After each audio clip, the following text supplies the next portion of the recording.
Got a little freeze up there. Hey everybody, this is Dr. Jay Greenstein here, coming to you live from Washington, D.C., and I'm with my new good friend, Dr. Jimbo Haley. How are you, Jimbo? I'm doing well, Jay. How are you doing? I'm doing great, thanks. Thanks for being here today. I really appreciate it. No problem.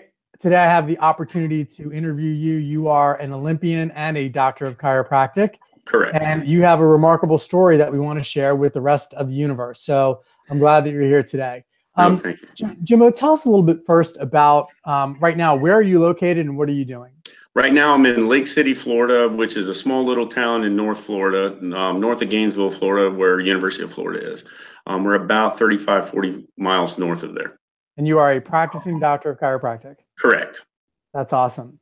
Now, Jimbo, let's rewind. Let's go the full rewind. Let's go back to the Olympics. So you were an Olympic athlete back in Barcelona in 1992, correct? Barcelona, 1992. I did a sport called modern pentathlon, which is running, swimming, fencing, shooting, and equestrian. Wow, that is phenomenal. Now, how'd you get into that sport? Well, I was a swimmer for many, many, many years. And this one year I didn't reach my goals like I wanted to. And I'd always heard about the sport of modern pentathlon. Very romantic, and I really liked it. And I was like, I'm going to try it out this year. And I tried it out. At the end of that tryout session, I did junior nationals and I got second. Wow. And my soon-to-be head coach says, you know, you're pretty good at this. Maybe you ought to try training full time. And I moved from Florida out to San Antonio, Texas, my junior year in high school, and I started training. That's amazing. It, basically. And we went from there, and then I made a world team every year, and then I made the Olympic team in 1992. What kind of mindset does it take to be able to become an Olympian? You know, somebody was talking about that because the Olympics are on right now, and you're watching it, and people are like, well, I wish they would have just a normal schmo out there to compete against these guys so you can see how great they are. Well, every single one of them is a normal schmo. They just work harder at it. You know, I had a goal and I wanted to reach it, and that's what I did. And I was working out, you know, between 45 and 50 hours a week. Wow. And that's all I did. I woke up, trained, I breathed, and I did it. And because I had a goal, and I think that a lot of Olympians look in that direction. They're like, you have a goal, you see it, you have your blinders on, you're going to reach right for it. I think that's amazing. I mean, what comes to mind is focus and grit. Two necessary characteristics to be an Olympian. Oh, there's no question. I think that most Olympians, you don't start off being top of the heap. Nobody does. You start off at the bottom and you have to work your way up. And if you don't fail, you'll never succeed. And I failed a lot of times. I think every Olympian failed a lot of times, and it hurts to fail. So you work harder so that you don't fail. And in my sport, there's 5 events, and they're very unique. They're nothing alike. And, you know, everybody has weaknesses in there. And my weaknesses actually turned out to be my strengths because you started working at it. But that's the way most of the Olympians are. I think that you work on your weaknesses, and before you know it, your weakness becomes a strength. Then your strength is already there. So then there's the whole package. You know, I think those are words of wisdom for young children, for leaders. I think those are incredible words of wisdom. So I thank you for sharing that. So you went to the Barcelona Olympics in 1992. You competed. How'd you do? We got 4th overall, which was very good for our team. This is the highest that we had been in a non-boycotted Olympics in like decades. Wow. And we did really well. I was planning on making it in 96 because that was going to be coming home for the Olympics in Atlanta. But I injured myself pretty severely on my knee, and I got to a point where I was constantly rehabbing it, and then I was injuring it, rehabbing it, injuring it, which also is the reason why I became a chiropractor, because I figured it out. I said, you know what, I'm going to start my second life away from sports. And I went back into school, graduated from University of North Florida in basically a pre-med. I took a year or 2 off, worked for the World Olympians Association, and then I went to chiropractic school. That's phenomenal. Let's just get back to the Olympics and the injuries that you had. Tom Hyde is a mutual friend of ours. He's a chiropractor. I know, we'll talk about him in a second. One of the most respected chiropractors on the planet. He's obviously treated athletes at all levels and been to multiple games. Who was your chiropractor? Who was the chiropractor that influenced you when you were injured and you had that chiropractic experience that maybe change your mind, or was that not part of the kind of the path that you took during the Olympics or when you were an elite athlete? During the Olympics, we had, and it's going to sound weird to most people, but we had a mandatory massage that we had to get 3 times a week. And to me, I'm kind of ADD, and laying me down to do that, and I'm doing 5 sports on this, that's hard. And every massage therapist hated me. And then we would have a mandatory chiropractor, and he would come in and he would work on us. Excuse me. But I didn't really have a big chiropractic moment during the Olympic Games. But the mentor, and probably, like, I would have to say at least a large percentage of American chiropractors, my mentor would be Tom Hyde. There's no question. Influenced me in more ways than just in chiropractic, just in life. He is like a father figure to me. I ask him all sorts of silly questions, even outside of chiropractic, about life. And he talks to me like a guru out of India. He's like, it's okay. You can figure it out. You are not that stupid. We can work it this way. And, but there's no question that Tom Hyde is my mentor. Like I said, like numerous people around the globe. But I never really had a chiropractic. Yes, exactly. But I never really had a chiropractic moment during the Olympic Games because I was kind of superstitious. I didn't like people touching me in a particular way, or, you know, they had to do it. If they did it on my right side, they had to do the exact same thing on the left side. I was kind of superstitious, but I think a lot of athletes are very superstitious. And I was that guy too. I mean, I had my pair of socks that I had to wear at every single competition because that was my lucky socks. Sure. And I look back at it and it's silly, but that's one way to get you mentally into it. But whenever I injured my knee, I did see a PT and a chiropractor to help out with that. But it was, I didn't tear anything. I wish I did. It would have healed faster. I just stretched all the ligaments out of my knee from a horse accident, and it just took a very long time to heal. Okay. Understood. Sorry to hear that. Sounds like you still had an incredible experience. Question. I don't, you know, it stinks, but I mean, there's something that I learned with the Olympic Games and working post-Olympic Games is you learn, you earn, and then you return. So I did my learning after that. I did my learning, and now I'm earning, if you will, in the chiropractic world. And now I want to help start returning the favor that I got from learning and earning. So that is something that I'm very happy that I'm able to do. That's great. So after the Olympics, you started working for the World Olympians Association, and that's where you met Tom. And tell us about how that transformed into you going to chiropractic school. Okay, very good. There was at the World Olympians Association, I worked at the Office of the Americas in Miami as a secretary. And what I was doing is I was building these programs to help out Olympians post-sport. And one of the guys that came to us was Tom Hyde. And he said that he wanted to bring Olympians, give them a scholarship program to help out with chiropractors to go to school after the Olympic Games. And how he and I actually met, we were talking, and I looked at him, I was like, Tom, where are you originally from? And he said, Thomasville, Georgia. And I laughed. I was like, I know exactly where that is. And he says, there's no way you know where that is. It's a small little town in Georgia. And I was like, yeah, I'm from a small town in North Florida. And I told him, and we laughed. He's like, hey, have you been here? Have you been here? It's like, yeah, I've been there. Anyway, that's how we got started. But after that moment, you know, we were looking at scholarship programs for the Olympics athletes.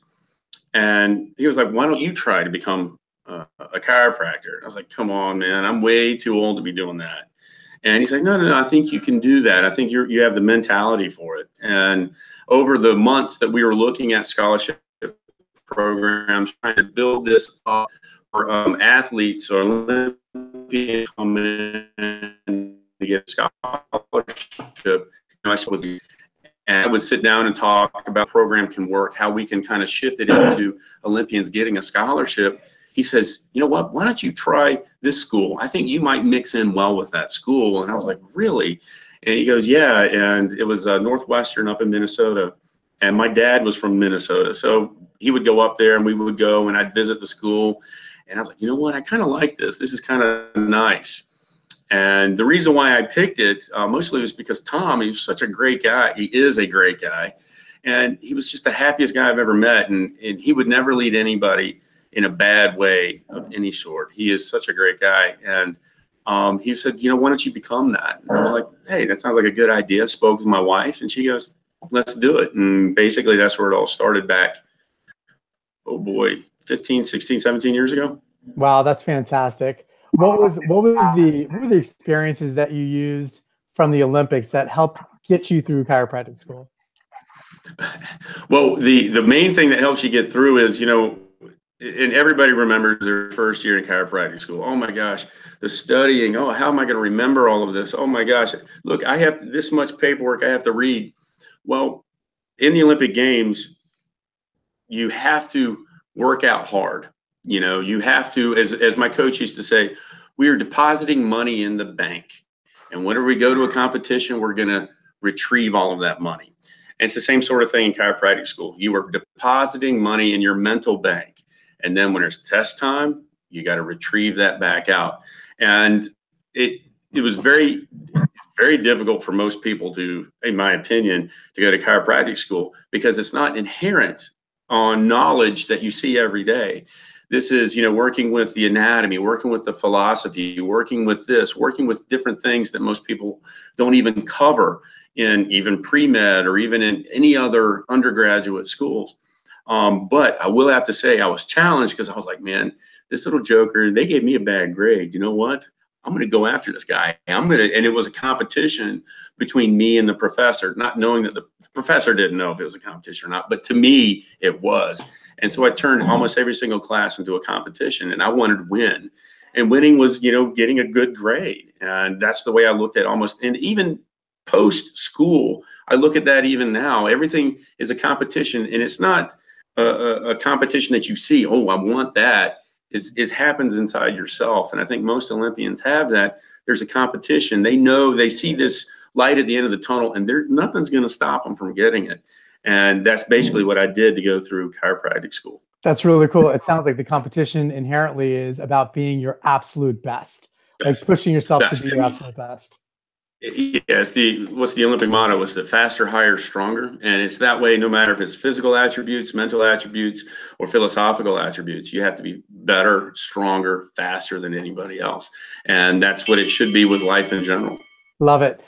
Two last questions because we are running out of time, Jimbo. This has been awesome. First question is, what would you tell an Olympian who might be interested in going to chiropractic school about becoming a chiropractor and enrolling in the World Olympic Scholarship Program through the Federation of International Chiropractic and Sport? Very good question. I think that as an Olympian, I think that it mixes very well in becoming a chiropractor for one reason. For the main reason is, one, you've hurt your body. Most Olympians have hurt your body in so many different ways. And the best way to fix it is fix it holistically.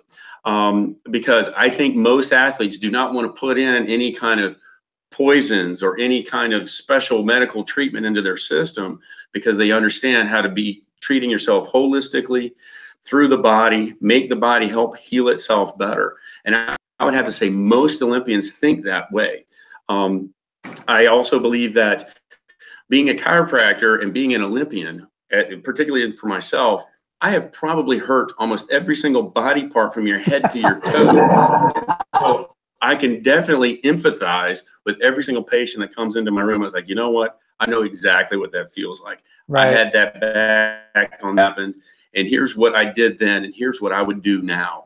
And so I think that most Olympians can feel that aspect, and I think patients really respect that if you know what they're going through. I love that. Last question, Jimbo.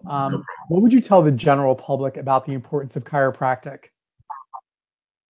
Oh, I tell them all the time. I think that the importance of chiropractic is a chiropractor looks at the body differently than Western medicine, but similar, and different than Eastern medicine, but similar. It's a good bridge between the two together because the body has this weird way of fixing itself if we can just get the hell out of the way. Let the body do what it's supposed to do, and it does do it. And don't try to confuse it with opioids. And I know everybody is talking about that now. And come on, man, opioids are the worst way to go for anything. Because, I mean, first off, it numbs the body. Secondly, obviously, it's addictive. Third off, come on, it's slowing the body down from the healing process anyway. The body does things for a reason. And you have to understand that reason, and then you have to go back and fix the initial problem. Don't try to fix the symptomologies. The symptomologies will fix themselves. But I do that all the time with every patient that comes in. You know, it's like, and I'm not anti-medicine. I don't want to sound like that. There's a place for it. But I want to explain to my patients that the way I look at the body is I want to fix something. You know, your headache might be happening due to your hip issue or an ankle issue. Your plantar fasciitis might be happening not because of your foot or your shoe, because what's happening in your calf or, you know, any other reason. There's other reasons why that little body part is hurting, and you have to find it out. And I had to say this, but being a chiropractor is cool because you're looking at a mystery. Somebody comes in with this little problem in this area. Well, that might not be the area that the problem is. The problem is actually over here, and you have to unwind that and try to figure it out. And each person is different. Each person's injury is different. And to me, every day is like a new day in a toy store. Because I mean, I get to go, oh my gosh, this person has this. You know what? I can do this, but I don't think that's right. I think it's going to be going along in this direction. And you're laughing because I think every single chiropractor goes through that. It's the cool thing about being a chiropractor, and you get to. And it sounds hokey, but I mean, it's a hands-on approach because I mean, you're really touching that person. And that's what makes it a very fun, awesome profession. Amen, brother. I want to thank you for being here today. This is fantastic. I thoroughly enjoyed myself, and give it up for our friend, Dr. Jimbo Haley, Olympian and Doctor of Chiropractic. I hope to see you soon, my friend. All right. Thank you so very much, Jay. It was a pleasure talking with you and everybody else. Talk to you soon.